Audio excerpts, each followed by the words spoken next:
Good morning, Shlog fans. As per usual, I'm running a little behind this morning and just getting out of the house. I got my coffee. I got a mail time I'm going to share with you here in just a second, and a muffin, and the rest of my camera gear. So yeah, I got to get after it, guys. It's going to be a great day. We got lots going on as always. Trying to think of, I'm going to be putting tires on an FJR 1300 first thing this morning. And then after that, I don't really know because it's kind of wide open right now. So let's get on with the Daily Shlog.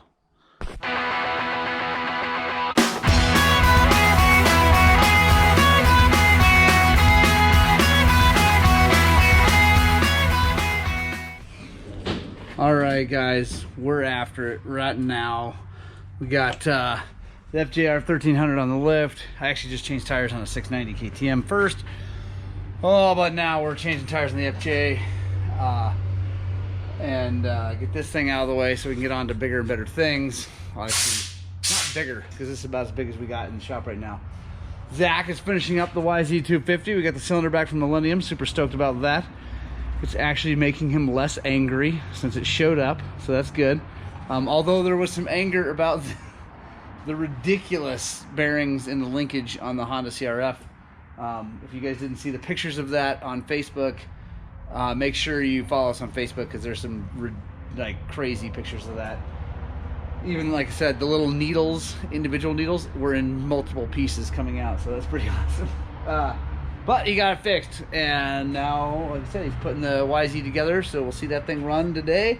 I'm gonna get these tires changed, and I'll check back in with you on our next project. All right, FJR is done. That's a whole lot of tires first thing this morning. And I wanted, like I said, go into mail time. Ping! I got a mail from Nico Dirt Bike Mechanic. Looks like he's from Millis, Massachusetts. And super nice. I just want to say thank you, Nico. Thank you. He's got a shop back there in Massachusetts, and he wrote me this really nice thank you note. It says, Morgan, thank you so much for your time answering my question about setting up the piston on the KTM rear shock. The breakfast is on me. Nico, thank you so much. You gave me 10 bucks. I can't even tell you how thankful and grateful I am for that. Thank you so much. I'm definitely going to buy breakfast with that. You guys should definitely check him out on Facebook. It's just Nico Dirt Bike Mechanic, I believe. I'll put a link in the description of this video. Check him out. I'm not sure if he has a YouTube channel or not. If he does, I'll find it, put a link for that too. So anyway, super cool. Thank you, Nico. Thank you very much. I am more than happy to help.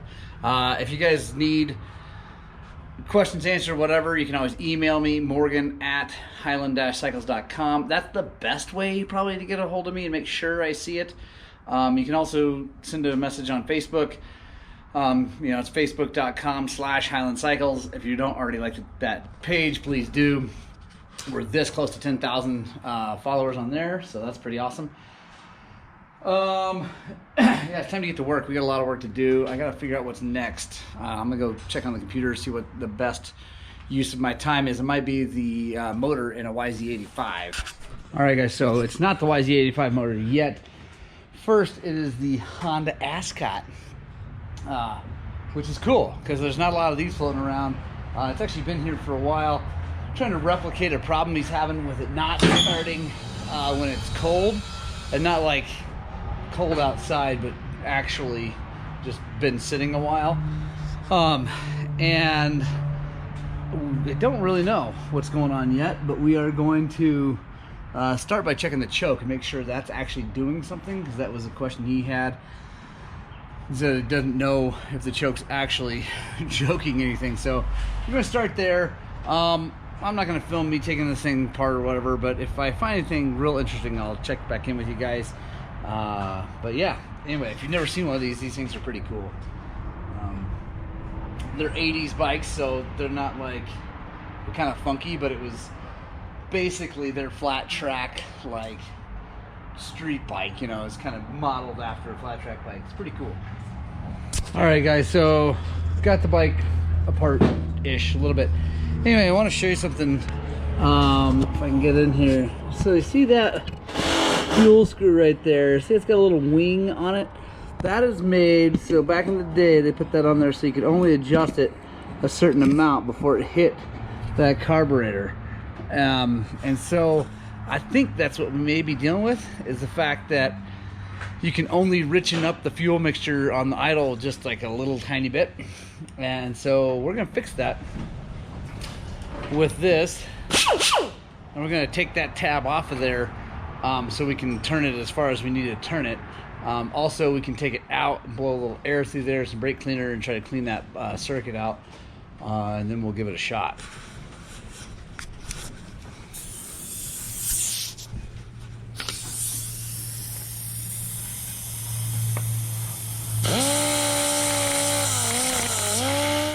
Alright, so the Ascot doesn't want to start because it's got this weird system for the Bendix. Anyway, they're always a nightmare. They have been since they were brand new, and this one's acting up, and I got to call into the customer to see if he's got a trick to make it work. He knows it's a problem, but I think we've figured out the carburation situation. That's cool. So while we're waiting on a phone call from him, we're going to rebuild this FCR carburetor off of a Honda, doing the mid-body gasket and everything. So I've got a whole video on that. I'll put a card right up here if you want to watch that. But I'll bring you in for anything super exciting on this. So someone else tried to take these mid-body gasket screws out, and they rounded them out. So that's awesome. I think I have the tool to take care of that, so we'll give that a shot. I really hope it works, because otherwise it's going to get interesting. This little dude from Snap-on is one of the coolest things for stripped out carburetor float bolt screws. It's got these teeth. Come in here, get on the outside of that thing, and there we go.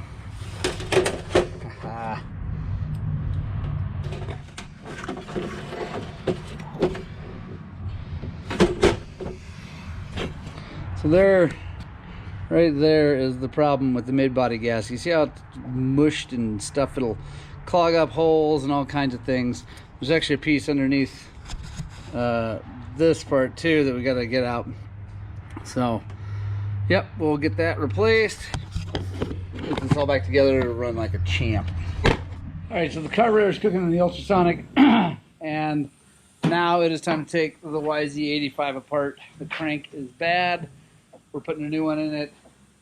We're gonna try to make this happen relatively quickly. So I probably won't be filming a bunch of this stuff like up close. I'll do what I can and what I think is interesting, but I need to get this thing done because this kid needs to ride this weekend, and it's Wednesday. But we got all the parts. Yeah, should be awesome. Should be a lot of fun actually. So yeah, here we go.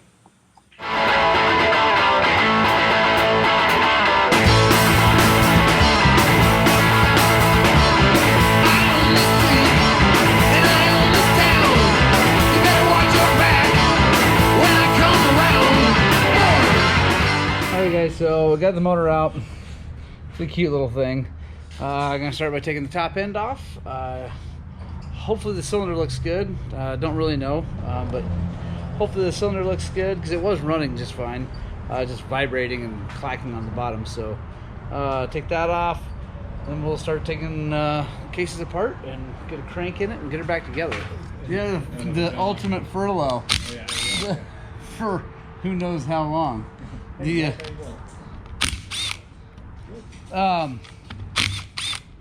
so the free ride. Yeah, I was going to ask you about that. Like I said, I got about 10 miles down this Trail 8 there, Rabbit Valley, and all of a sudden it just started bogging. Right. And I was like, oh man, well, this is weird. And I stopped it, and I was able to kind of get it started barely, and then just kind of go wah, full throttle, and just get on the road and whale it back. Right. As long as I kept it pinned, you know, it almost felt like it was lacking fuel. So right. When I got home, I took the carb apart, I cleaned it all. I put a new spark plug in. I put a new gas cap on because I thought maybe it was creating a vacuum. Yeah. I had a spare tank, so I put that on there. And we're heading out to Green River. But I was wondering, because you said you richened it up, right? Just one step. On the main or the pilot? Pilot? Yeah, okay. Which wouldn't make it do weird things like that. Wouldn't really make it do much. Because it seemed like it was lean, like hang idling. Yeah. You know, even after we got it cleaned. And I'm wondering if it's still too lean because there's like no spooch coming out, and you know it's going to be a little lower and hotter down there. Do you think I need to richen it one more? Maybe. Ball joint to come out so violently. Yeah, that was awesome. So the 85 is not going to run today, guys. At all. So I've never seen dirt like that in there. I don't know. The bike was pretty clean on the outside. The stator or the flywheel wouldn't even come off until I had to finagle that. I don't know, guys. This is special. The Woodruff key is all jacked up and messed up. Like maybe it wasn't totally installed right or something. I don't know. And then the cylinder is no good. There's a ridge where I don't know if you guys can see that on camera. Probably not, but anyway, there's a ridge where the rings ride. So that's all the way worn out. I just talked to the customer. He's obviously sad because it's going to not be fixed this weekend for Memorial Day, and then also it's going to cost more money. But we're going to get it and make it right. So pretty much going to stop working on it now. I might pull the cases apart. I don't know. I'm kind of debating that, but then we'll move on to the next thing. Yeah, when you buy a used bike, look at it really, really, really carefully. And that's actually something I offer here. If anybody's around here and you're looking at a used bike, bring it to me and I will look at it and run it and do all sorts of things and let you know whether you should spend your money on it or not. Every time I think we're getting caught up, that happens. I love it. It's awesome. We're getting a lot of work done.